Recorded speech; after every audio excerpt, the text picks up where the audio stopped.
Hello friends, welcome to my YouTube channel Sharda academy by Sarita Verma. Last topic में अपन ने nervous system था वो कंप्लीट कर लिया था। अब कंटिन्यू वीडियो को जारी रखते हुए आज नेक्स्ट टॉपिक पढ़ेंगे विज्ञान की प्रमुख शाखाएं। ठीक है, वो शाखाएं देखेंगे जो एग्जाम के अंदर ऑलमोस्ट इसका एक क्वेश्चन पूछा ही जाता है। कोई भी कॉम्पिटिशन एग्जाम हो उसमें विज्ञान की शाखाओं से एक क्वेश्चन जरूर आएगा। देख लेते हैं। सबसे पहले बहुत सारी शाखाएं हैं। सबसे पहले जैसे पूछ लिया आपको साइटोलॉजी। साइटोलॉजी साइटोलॉजी क्या है? साइटोलॉजी एक विज्ञान की शाखा है जिसके अंदर किसका अध्ययन किया जाता है? जिसके अंदर कोशिका का अध्ययन किया जाता है। आपसे पूछे, दोनों तरफ से पूछ सकते हैं क्वेश्चन को कि साइटोलॉजी में किसका अध्ययन किया जाता है या फिर कोशिकाओं का अध्ययन किसके अंदर किया जाता है। तो दोनों तरफ से क्वेश्चन पूछा जा सकता है। साइटोलॉजी में किसका अध्ययन करते हैं? कोशिका का अध्ययन। कोशिका का अध्ययन किसमें किया जाएगा? साइटोलॉजी में। ठीक है। नेक्स्ट है हिस्टोलॉजी। हिस्टोलॉजी हिस्टोलॉजी में किसका अध्ययन करते हैं? हिस्टोलॉजी में अध्ययन करते हैं किसका? ऊतकों का। हिस्टोलॉजी एक विज्ञान की शाखा है जिसमें किसका अध्ययन किया जाता है? ऊतकों का अध्ययन किया जाता है। आपसे पूछे कि ऊतकों का अध्ययन किस शाखा में किया जाता है, तो किस शाखा में किया जाता है? हिस्टोलॉजी में। और ऊतक क्या होते हैं? टिश्यू क्या होते हैं? बहुत सारी सेल्स मिलके, चाहे वो समान कोशिकाओं का ग्रुप हो या फिर असमान कोशिकाओं का ग्रुप हो, वो मिलकर और एक क्या बनाती है? टिश्यू मिलाती है। मतलब कोशिकाओं के समूह को क्या कहते हैं? ऊतक कहते हैं। और ऊतकों का अध्ययन किस शाखा में किया जाता है? तो किस शाखा में करते हैं? हिस्टोलॉजी में करते हैं। नेक्स्ट शाखा है नेफ्रोलॉजी।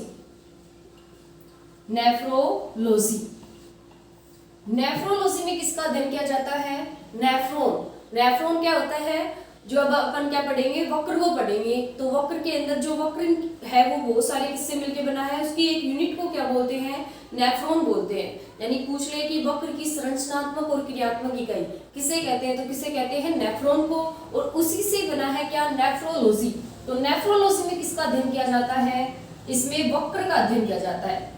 वक्र का या फिर किडनी का। किडनी का अध्ययन किस शाखा में किया जाता है? नेफ्रोलॉजी में किया जाता है। ठीक है। नेक्स्ट है, ये एक जैसे वर्ड दिखने में लगेंगे आपको, न्यूरोलॉजी। न्यूरोलॉजी अलग है और नेफ्रोलॉजी अलग है। न्यूरोलॉजी, अब आपने सुना है न्यूरॉन, तो न्यूरॉन किसके अंदर पाए जाते हैं? न्यूरॉन जब मैंने आपको नर्वस सिस्टम पढ़ाया तो उसमें एक आया था तंत्रिका कोशिका। तंत्रिका कोशिका को ही क्या कहते हैं? न्यूरॉन कहते हैं। और न्यूरॉन मानव शरीर की क्या है? सबसे लंबी कोशिका। यानी तंत्रिका कोशिका क्या होती है? मानव शरीर की सबसे लंबी कोशिका होती है। इसका जो लंबाई होती है वो कितनी होती है? लगभग कितनी होती है? 90 सेंटीमीटर। और ये क्या है? ये जो हमारा नर्वस सिस्टम था उसकी क्या होती है? आधारभूत इकाई भी होती है। तो इसके अंदर न्यूरोलॉजी के अंदर किसका अध्ययन किया जाता है? इसमें तंत्र का अध्ययन किया जाता है। तंत्र का अध्ययन किसमें किया जाएगा? न्यूरोलॉजी में किया जाएगा। ठीक है। तंत्रिका तंत्र का अध्ययन किसमें करते हैं? न्यूरोलॉजी में। नेक्स्ट अपनी शाखा है वायरोलॉजी। वायरोलॉजी वायरोलॉजी में किसका अध्ययन करते हैं? वायरोलॉजी के अंदर किसका अध्ययन किया जाता है? वायरस का।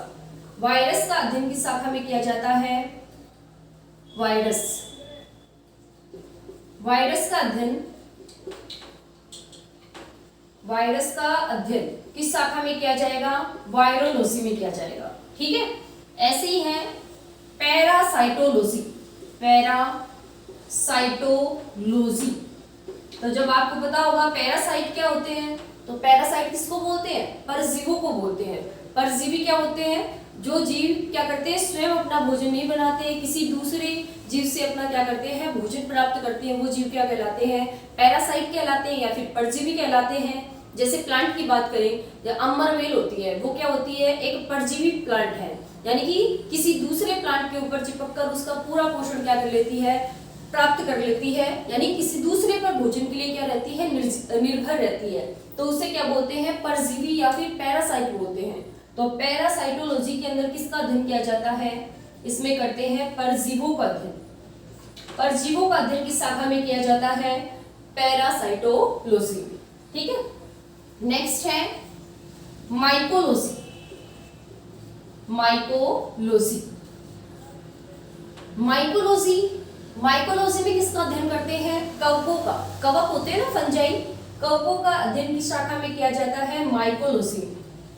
कवकों का अध्ययन की शाखा में किया जाएगा माइकोलॉजी में। नेक्स्ट है अपना माइकोलॉजी के बाद में माइको और फाइको, दोनों आपस में आपको कंफ्यूज करते हैं कि माइकोलॉजी में किसका अध्ययन करते हैं और फाइकोलॉजी में किसका अध्ययन करते हैं। तो फाइकोलॉजी में किसका अध्ययन किया जाता है? जो एल्गी होती है यानी एल्गी होती है यानी शैवाल होती है, शैवालों का अध्ययन, शैवालों का अध्ययन, शैवालों का अध्ययन की शाखा में किया जाता है, ये किया जाता है फाइकोलॉजी में। और कवकों का अध्ययन की शाखा में करते हैं माइकोलॉजी में। तो ये इतनी शाखाएं आप देख लो एक बार। साइटोलॉजी में किसका अध्ययन करेंगे? सेल्स का। हिस्टोलॉजी में किसका अध्ययन करेंगे? ऊतकों का। नेफ्रोलॉजी में किसका अध्ययन करते हैं? वक्र या फिर किडनी का। और न्यूरोलॉजी में किसका अध्ययन किया जाता है? तंत्रिका कोशिका या तंत्रिका तंत्र का अध्ययन करते हैं। वायरोलॉजी में किसका? वायरस का अध्ययन करते हैं। पैरासाइटोलॉजी में किसका? परजीवी यानी पैरासाइट जो जीव होते हैं जो किसी दूसरे से अपना भोजन प्राप्त करते हैं, उनका अध्ययन किया जाता है। माइकोलॉजी में किसका? कवकों का अध्ययन करते हैं। और फाइकोलॉजी में किसका अध्ययन करते हैं? शैवालों का अध्ययन करते हैं। ठीक है, इसी क्रम में नेक्स्ट शाखाएं देखेंगे। अब इसके बाद में है बैक्टीरियोलॉजी। अब बैक्टीरिया क्या होते हैं? बैक्टीरिया बोलते हैं जीवाणु को, बैक्टीरिया बोलते हैं जीवाणु को। तो बैक्टीरियोलॉजी 9th अपनी है बैक्टीरियोलॉजी। बैक्टीरियोलॉजी में किसका अध्ययन किया जाता है? बैक्टीरिया जीवाणु को बोलते हैं। तो जीवाणुओं का अध्ययन, जीवाणुओं का अध्ययन जिस शाखा में किया जाता है वो शाखा होगी बैक्टीरियोलॉजी। और father of bacteriology, father of bacteriology किसे कहा जाता है? एक वैज्ञानिक है जिनका नाम है एंटोनी वॉन ल्यूवेनहोक। एंटोनी वॉन ल्यूवेनहोक को फादर ऑफ बैक्टीरियोलॉजी भी कहा जाता है। इसमें किसका अध्ययन किया जाता है? जीवाणुओं का अध्ययन किया जाता है। ठीक है, नेक्स्ट है, ये 3-4 अपने कल्चर आते हैं, जैसे एपीकल्चर हो गया, पीसी कल्चर हो गया, रेशम कीट पालन सेरीकल्चर हो गया। ठीक है, वो देखते हैं। जैसे पूछ लिया आपसे एपीकल्चर, इसमें संवर्धन किया जाता है, उनकी मात्रा को बढ़ाया जाता है। एपीकल्चर में किसका अध्ययन करते हैं? इसमें किसको पालते हैं? इसमें मधुमक्खी को पालते हैं। मधुमक्खी पालन क्या कहलाता है? एपीकल्चर कहलाता है। ठीक है, इसी प्रकार होता है पीसी कल्चर। पीसी कल्चर में किसका कल्चर करते हैं? मछली पालन। मछली पालन किससे संबंधित है? पीसी कल्चर से, मछली पालन। ठीक है, इसी प्रकार है वर्मी कल्चर। वर्मी कल्चर किससे संबंधित है? जो केचुए होते हैं ना, केचुए का पालन किसमें किया जाता है? वर्मी कल्चर में किया जाता है। केचुआ पालन क्या कहलाता है? वर्मी कल्चर कहलाता है। और जो केचुआ होता है उसे क्या कहा जाता है? उसे किसानों का मित्र भी कहा जाता है। ठीक है, क्योंकि इससे खेतों के अंदर खाद बनाई जाती है। नेक्स्ट है विटीकल्चर। इसके अंदर अंगूरों की कृषि की जाती है। अंगूरों की कृषि किससे संबंधित है? विटीकल्चर से। ठीक है, नेक्स्ट है सेरीकल्चर किससे संबंधित है? जो रेशम कीट होते हैं, रेशम कीटों का पालन, रेशम कीट का पालन किस शाखा में किया जाता है? तो किस शाखा में किया जाता है? सेरीकल्चर में किया जाता है।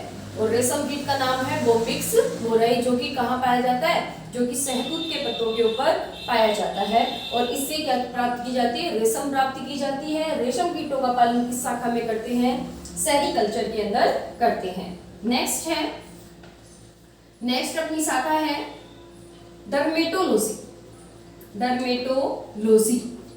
डर्म आपको पता है, डर्म सबसे ऊपर की एपिडर्मिस होती है यानी त्वचा का अध्ययन है, चर्म का अध्ययन है। वो किस शाखा में किया जाता है? वो किया जाता है डर्मेटोलॉजी में। तो डर्मेटोलॉजी में किसका अध्ययन करेंगे? त्वचा का अध्ययन। त्वचा का अध्ययन की शाखा में किया जाता है डर्मेटोलॉजी में। ठीक है, नेक्स्ट है हीमेटोलॉजी। हीमेटोलॉजी, अब आपको पता है हिम किस में होता है? ब्लड में, रक्त में, तो रक्त से संबंधित है, तो हीमेटोलॉजी क्या आ जाएगी? रक्त का अध्ययन किस शाखा में किया जाता है? हीमेटोलॉजी। रक्त का अध्ययन, रक्त का अध्ययन की शाखा में किया जाता है हीमेटोलॉजी में किया जाता है। नेक्स्ट है हिपेटोलॉजी।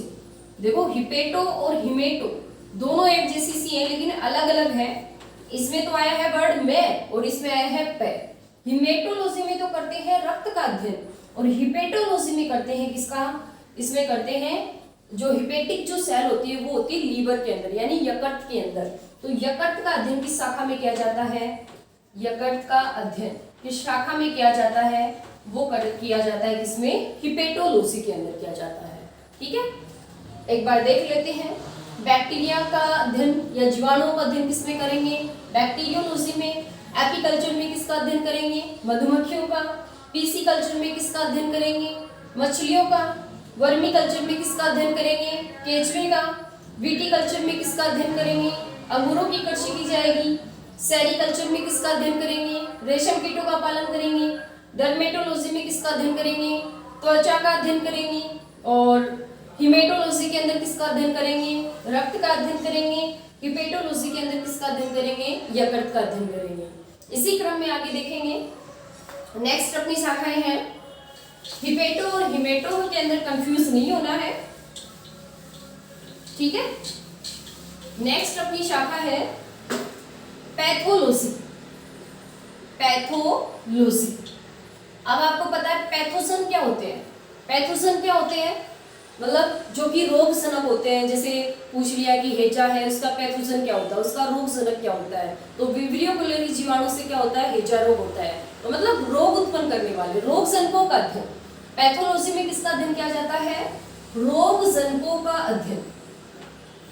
रोग जनकों को बोलते हैं पैथोजन। रोग जनकों का अध्ययन किस शाखा में किया जाता है? ये किया जाता है किसमें? पैथोलॉजी में करते हैं। ठीक है, नेक्स्ट है डेंड्रोलॉजी। डेंड्रोलॉजी, डेंड्रोलॉजी के अंदर किसका? डेंड्रोलॉजी के अंदर करते हैं किसका? जो वृक्ष और झाड़ियां होती है, डेंड्रोन्स होते हैं, वृक्षों व झाड़ियों का अध्ययन। वृक्षों व झाड़ियों का अध्ययन किसमें किया जाता है? ये किया जाता है डेंड्रोलॉजी में। ठीक है, इसी प्रकार होती है एक कौन सी? नेक्स्ट अपनी शाखा है पैथोलॉजी, डेंड्रोलॉजी। पैथोलॉजी में किसका करते हैं? रोग जनकों का अध्ययन और डेंड्रोलॉजी में करते हैं किसका? वृक्षों और झाड़ियों का अध्ययन। इसी प्रकार एक होती है इकोलॉजी। इकोलॉजी, इकोलॉजी में किसका अध्ययन करते हैं? इकोलॉजी का मतलब होता है पारिस्थितिकी यानी जीव है और जीव के वातावरण, उन दोनों का अध्ययन है। वो जिस शाखा में किया जाता है उसको बोलते हैं इकोलॉजी। जीव का उसके वातावरण के साथ अध्ययन, जीव का उसके वातावरण के साथ अध्ययन किस शाखा में किया जाता है? तो ये किया जाता है किसमें? ये करते हैं इकोलॉजी में। ठीक है, नेक्स्ट अपनी है इथोलॉजी। इथोलॉजी, इथोलॉजी में किसका अध्ययन किया जाता है? जो जीव होते हैं उनके व्यवहार का, यानी किस तरीके से समुद्री जीव होंगे वो किस तरीके से व्यवहार करेंगे, स्थल में रहने वाले किस तरीके से व्यवहार करेंगे। तो जीवों का व्यवहार का अध्ययन जिस शाखा में किया जाता है उसको बोलते हैं इथोलॉजी। जीवों के व्यवहार का अध्ययन, जीवों का जो व्यवहार होता है उसका अध्ययन किस शाखा में किया जाता है? तो वो किया जाता है इथोलॉजी में। ठीक है, नेक्स्ट है टॉक्सिकोलॉजी। टॉक्सिकोलॉजी, अब आपको पता है टॉक्सिक क्या होते हैं? टॉक्सिक मतलब जो विष होता है, जो जहरीला पदार्थ होता है, टॉक्सिक उसको बोलते हैं। तो टॉक्सिकोलॉजी के अंदर किसका अध्ययन किया जाता है? विष का अध्ययन किया जाता है। किसका अध्ययन किया जाता है? विषों का अध्ययन। टॉक्सिकोलॉजी के अंदर किसका अध्ययन किया जाता है, जो विष जो या फिर जहरीले पदार्थ होते हैं उनका अध्ययन किसमें किया जाता है, टॉक्सिकोलॉजी में। नेक्स्ट है ओडोंटोलॉजी। ओडोंटोलॉजी, ओडोंटोलॉजी में किसका अध्ययन करते हैं, डेंटल। डेंटल वर्ड किससे जुड़ा है, दांतों से, डेंटिस्ट है ना, उसी से अपना बना है ओडोंटोलॉजी। तो दांतों की संरचना और विन्यास का अध्ययन, दांतों की संरचना व विन्यास का अध्ययन, विन्यास का अध्ययन जिस शाखा में किया जाता है उस शाखा को क्या बोलते हैं, उस शाखा को बोलते हैं ओडोंटोलॉजी। ठीक है। नेक्स्ट है कार्डियोलॉजी। अब आपको पता है कार्डियोलॉजिस्ट क्या होते हैं, कार्डियोलॉजिस्ट बोलते हैं जो हार्ट से रिलेटेड बीमारी से संबंधित जो डॉक्टर होते हैं उनको बोलते हैं। तो कार्डियोलॉजी के अंदर किसका अध्ययन करते हैं, इसमें करते हैं हृदय का अध्ययन। हृदय का अध्ययन किस शाखा में किया जाता है, तो किस शाखा में किया जाता है, ये करते हैं कार्डियोलॉजी। ठीक है। नेक्स्ट है कार्डियोलॉजी के बाद में नेक्स्ट अपनी शाखा है प्लम्नोलॉजी। प्लम्नोलॉजी, प्लम्नोलॉजी किससे संबंधित है, जो फेफड़े होते हैं। प्लम्नोलॉजी के अंदर किसका अध्ययन किया जाता है, फेफड़ों का अध्ययन। प्लम्नोलॉजी के अंदर फेफड़ों का अध्ययन, फेफड़ों का अध्ययन किस शाखा में किया जाता है, तो ये किया जाता है किसमें, प्लम्नोलॉजी के अंदर किया जाता है। ये कुछ एक अपनी क्या थी, विज्ञान की प्रमुख शाखाएं थी। लगभग इसी से आपको एग्जाम के अंदर क्वेश्चन मिल जाएगा। जैसे ज्यादातर तो ये जो कल्चर होते हैं वो पूछे जाते हैं, इसके अलावा कुछ जो मोस्ट शाखाएं हैं जैसे सवाल की है, फाइकोलॉजी है, कवक की है, माइकोलॉजी है, ऐसे पूछ लिया जाता है। तो आज का अपना जो एक टॉपिक था वो कंप्लीट हो गया है। नेक्स्ट टॉपिक स्टार्ट करेंगे नेक्स्ट वीडियो में। थैंक यू सो मच मेरे वीडियो को देखने के लिए। लाइक और सब्सक्राइब करते रहिए एंड कंटिन्यू वॉच करते रहिए। Thank you.